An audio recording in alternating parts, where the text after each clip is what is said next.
Welcome to a deep dive.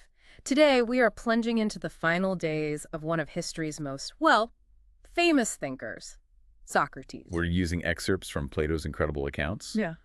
The Apology, which is his defense at trial. Right. The Crito, that conversation about escorting execution. Yeah, that one's intense. And the Phaedo, which covers his final hours and, these deep discussions he was having. We've got quite a bit here looking at the accusations, his unique way of defending himself, Very unique. the arguments he made for why he absolutely had to accept his death sentence, and then this fascinating dive into the soul's immortality. Yeah, it's profound stuff. Our mission, really, is to cut through the centuries, pull out the key insights from these texts, and see what they tell us about Socrates' thinking right up to the end. Okay, let's unpack this. What do these sources actually reveal about the man, his principles, and, well, how he faced death? It all kicks off, doesn't it, with Socrates on trial in Athens, facing charges that could literally kill him. Exactly. And the sources make it clear he's up against sort of two layers of opposition. Two kinds of accusers. What do you mean? Well, first you have what Socrates calls the first accusers. Now, this wasn't like a formal group. Okay. It was more a long-standing public perception, maybe. Rumors built up over years from when he was younger. What kind of rumors? Things like him being a wise guy who looks into stuff way up in the sky and down below the earth, doesn't believe in the gods, makes weak arguments sound strong, that kind of thing. So more about his general reputation than specific crimes. Precisely. Less about specific actions, more about this image people had of him. And where did that image even come from? Well, Socrates himself traces it back to what he calls a certain human wisdom. He tells that famous story about the Oracle at Delphi. Oh, yes, the Oracle. Who said no one was wiser than him. Socrates was, baffled. So he goes on this quest to disprove it. By talking to people known for being wise. Yeah, politicians, poets, craftsmen. And what he found, the big insight, was that they thought they knew things they really didn't. Whereas Socrates, he knew he didn't know. That self-awareness, that was his specific wisdom. So just by asking questions and showing people they didn't know what they thought they knew, that created enemies. Exactly, that questioning habit. Mm-hmm. And maybe worse, the fact that some rich young guys found it entertaining and started copying him. Oh, dear. Showing up prominent citizens. Yeah.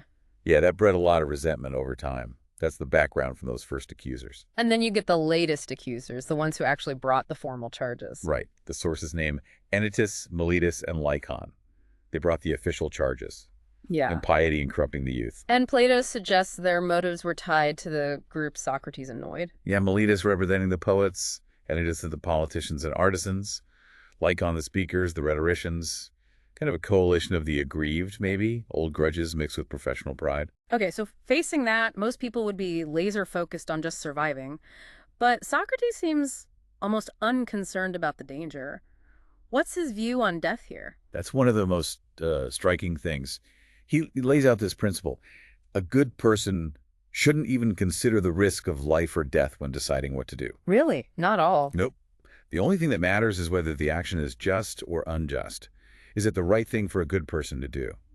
He uses Achilles as an example, choosing death over shame at Troy, because that was the just path in that moment. And he saw his own life, his philosophizing, as a kind of divine mission, a post he couldn't just leave. That's absolutely central.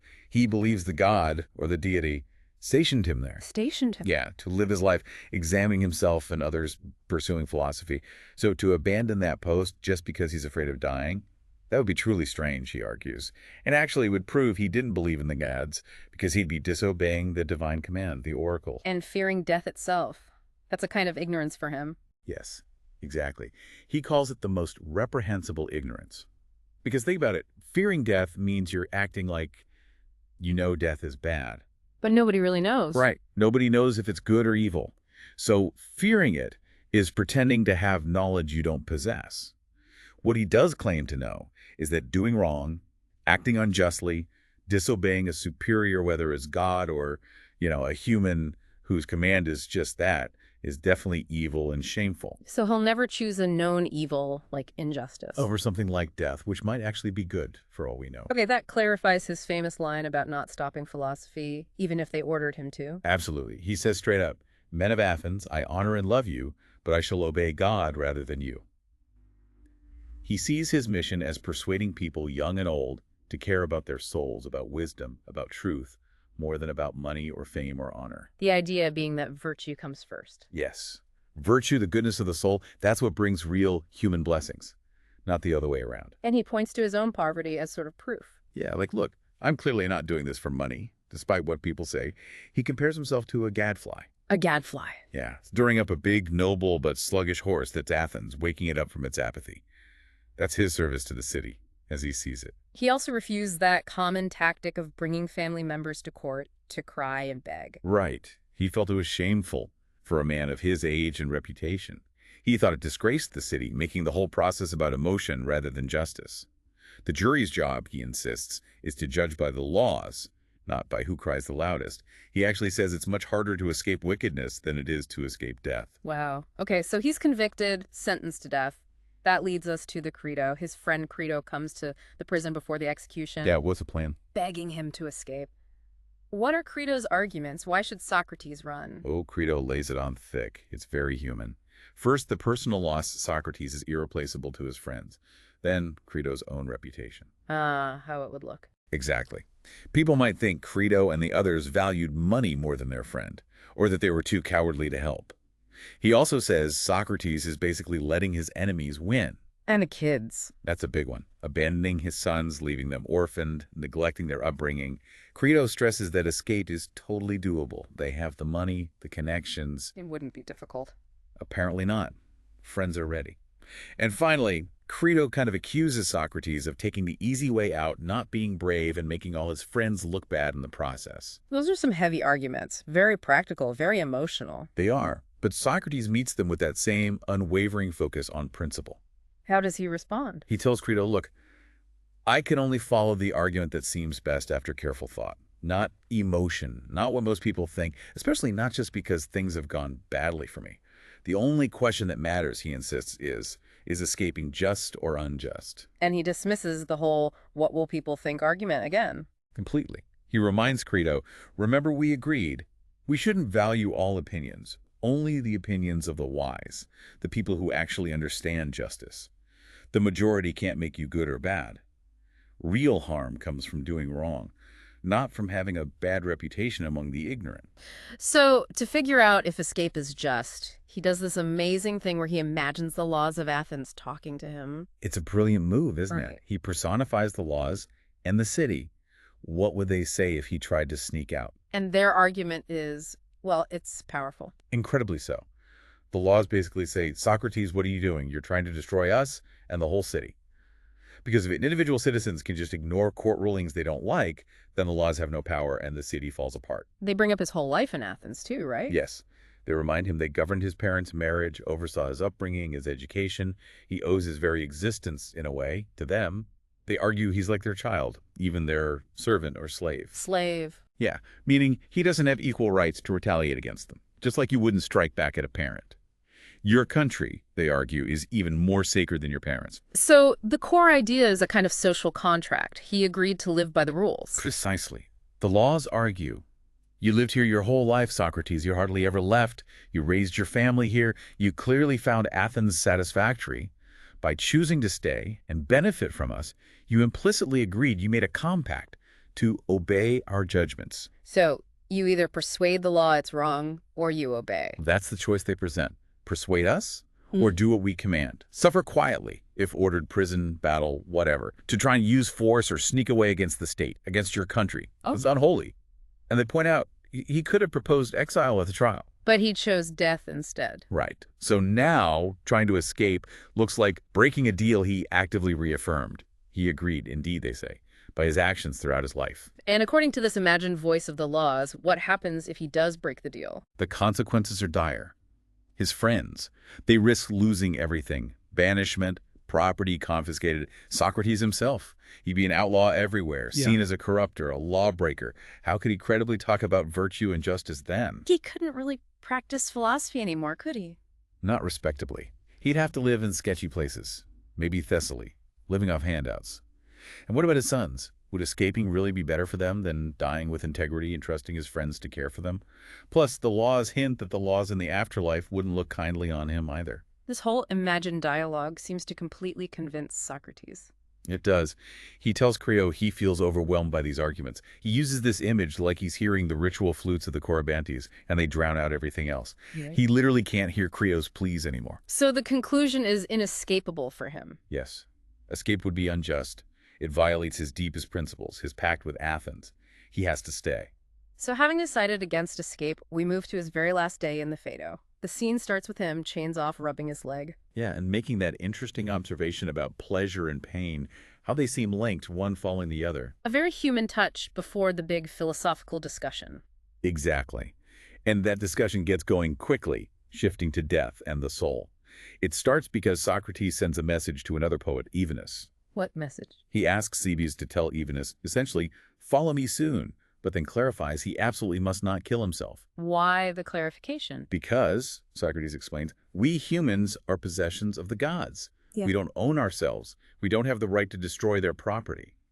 Which then raises the obvious question. If being with the gods is good, why should wise people, philosophers, be willing to die and leave their service? Exactly. That's the objection Simmias and Cebes raise. Why leave good masters? Which prompts Socrates' defense for why he's okay with dying. Right. He says he isn't distressed because he has this strong hope, this belief that he's going somewhere better to be with good gods and maybe good people who've died. Something better awaits the good soul. And this leads into his whole complex idea about philosophy and the body. Yeah, he argues that philosophy is basically a practice of dying. Practice for dying. How so? Well, death is just the separation of the soul from the body, right? Okay. And what is philosophy? It's the effort to draw the soul away from the body, away from relying on the senses, towards contemplating pure truth, which the soul grasps by itself. Why is the body such a problem for knowing things? He argues the senses are, well, unreliable. They often trick us.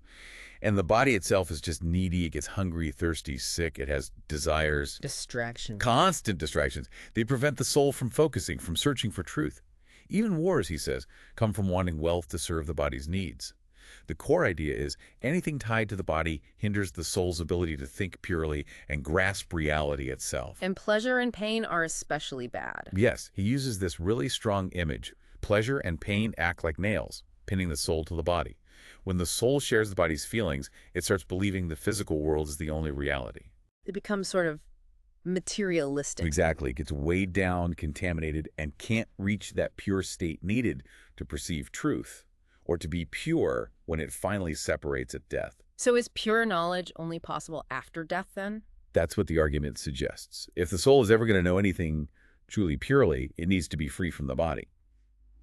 So while we're alive, philosophy is the work of purifying the soul, detaching it as much as possible, Getting it ready. preparing it for that final separation. And that's why philosophers shouldn't fear death.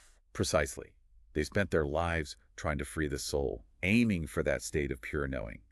So death, which achieves that separation, isn't a terror, but potentially the doorway to the very thing they seek. True virtue, he suggests, is this purification, achieved through wisdom. But even after all this, his friends, Simmias and Cebes, they still have major doubts about whether the soul actually survives this separation. Yes, they're not fully convinced. And they raise two really significant challenges, objections that get right to the heart of it. Okay, first is Simmias with the harmony objection. What's that? Simmias suggests the soul might be like the harmony produced by a lyre, a musical instrument. The body is the lyre. Okay. Now, the harmony is invisible, seems kind of divine compared to the physical lyre, but what happens when you smash the lyre? The harmony is gone. Exactly, it ceases to exist.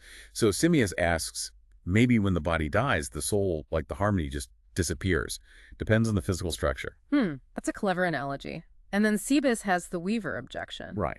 Cebes says, okay, maybe the soul is more durable than the body.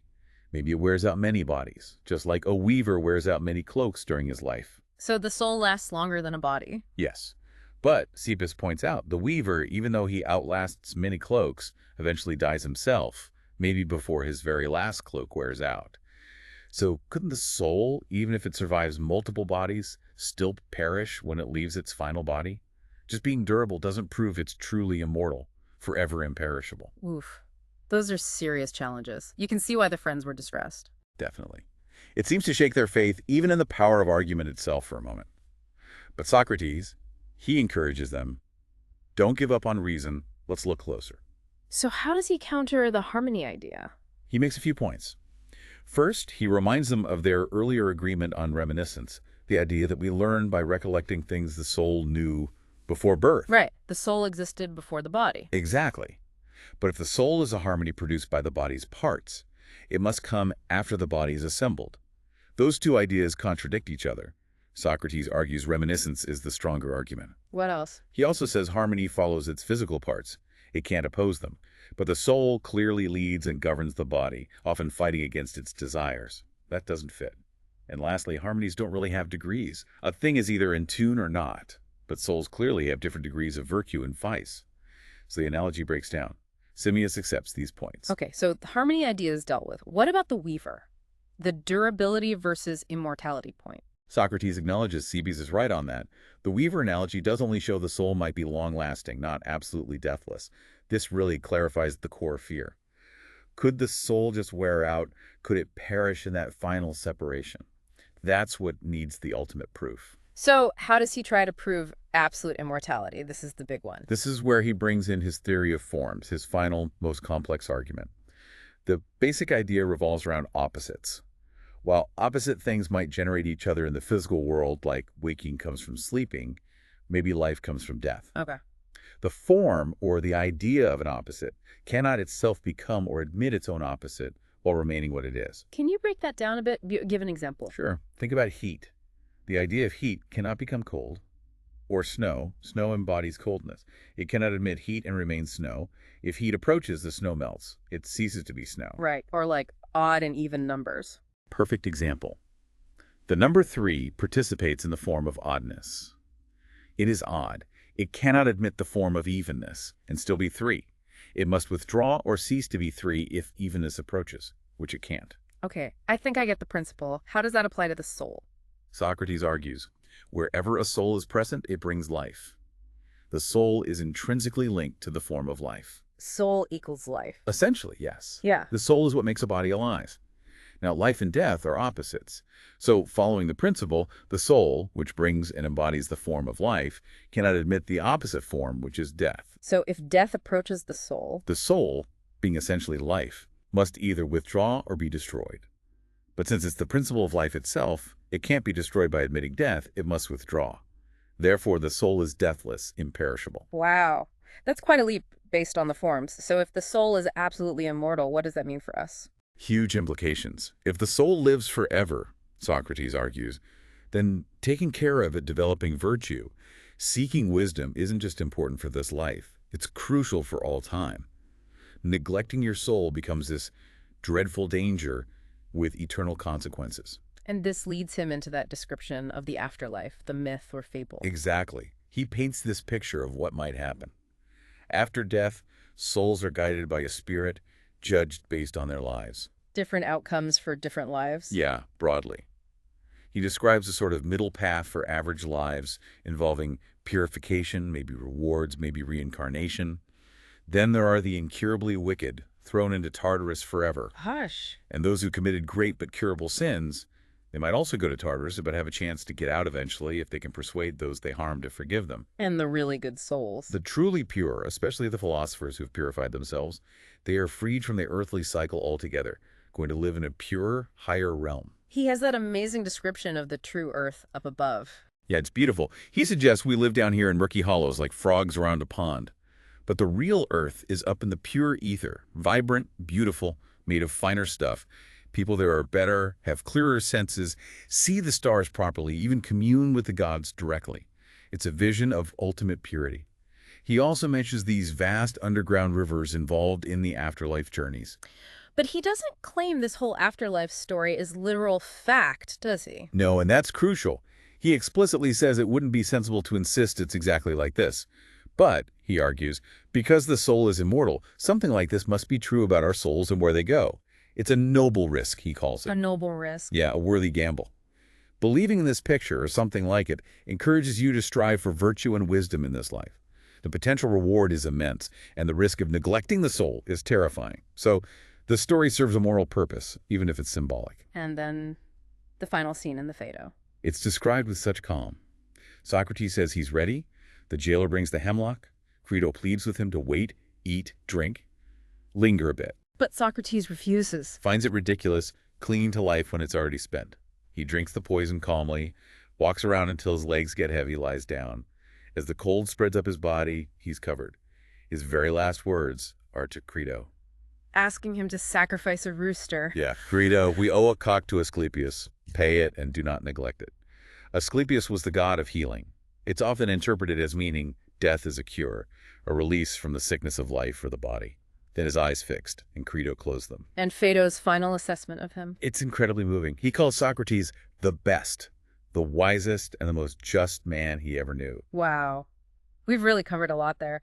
A deep dive into some truly profound thinking from Socrates' very last hours. We definitely have. We saw that absolute unwavering commitment to justice over survival in the Apology and Crito.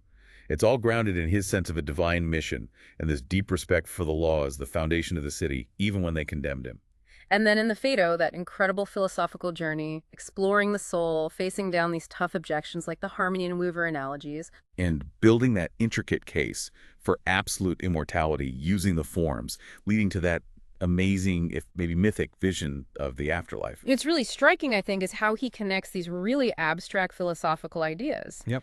Justice, the forms, the soul, directly to the most personal thing imaginable, how you face your own death. Absolutely. His philosophy wasn't just talk. It was a way of life, tested right up to the very end. So as you, listening, reflect on all this, navigating your own life and choices, maybe these ancient texts raise a question. What are the core principles you live by? How does your own search for what's true and just shape how you live and maybe how you might face the unknown yourself? Thanks for joining us for this deep dive.